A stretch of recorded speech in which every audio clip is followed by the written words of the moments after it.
Hi, it's Carrie. Hi, it's Violet. Hi, it's Dario. Hi, it's Bryan. And this is Unit 4 Review. This is the equation for an exponential function. Since the equation is y equals ab to the power of x, in this example, a is 2 and b is 3. For the next example, a is 1 and b is 4, because b is the variable that has the exponent next to it, and so there's an imaginary 1 right here. I'm going to show you the first part of graphing an exponential function. For example, f of x equals half to the power of x.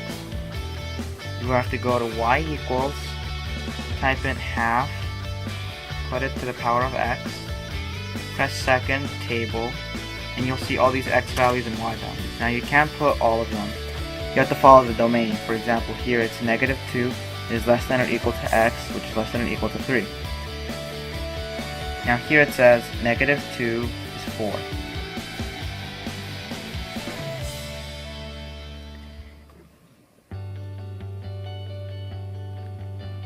Next is -1 is 2.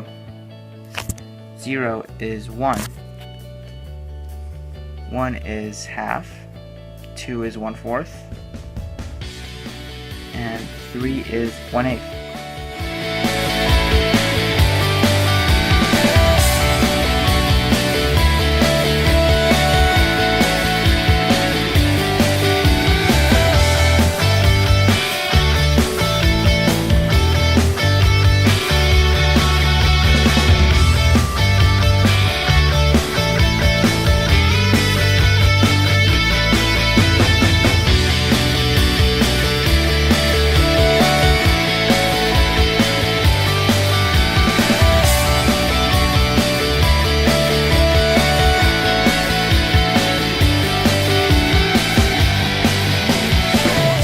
Make sure that it never actually touches the x-axis, and make sure to draw an arrow at the end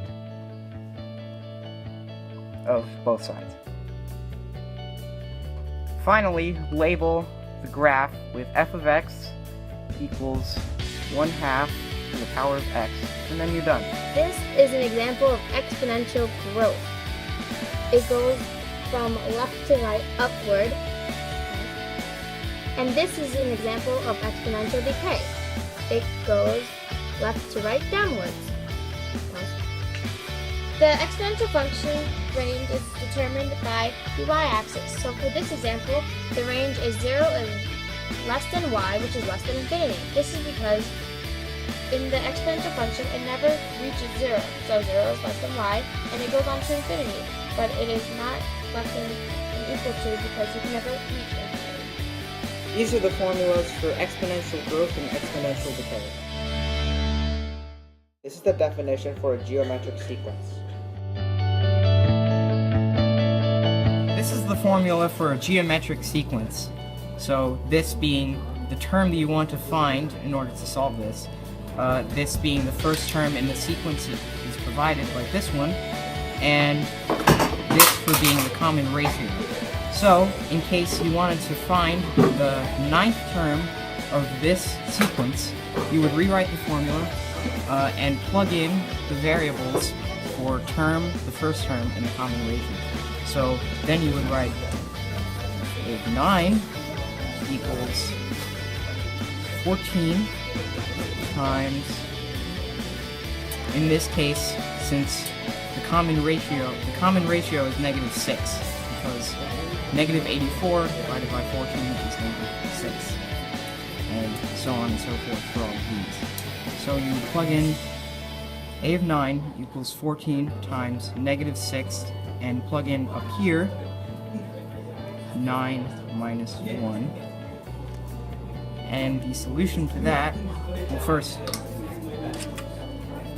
you would subtract these.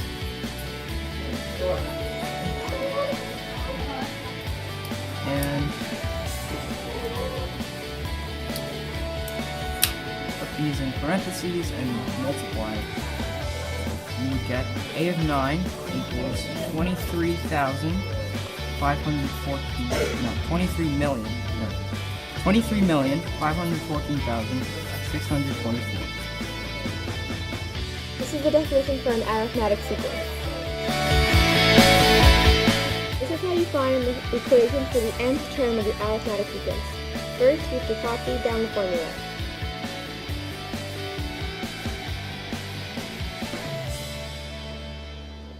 Now, you substitute this sequence into the equation.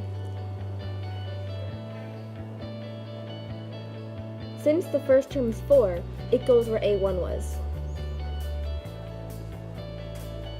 And since the sequence itself increases by 1 each time, D is 1. This is the arithmetic sequence for nth term. Now say you want to find the 25th term for the sequence, n would be 25. So A25 equals 4 plus 25 minus 1 times 1. After doing all this math, A25 equals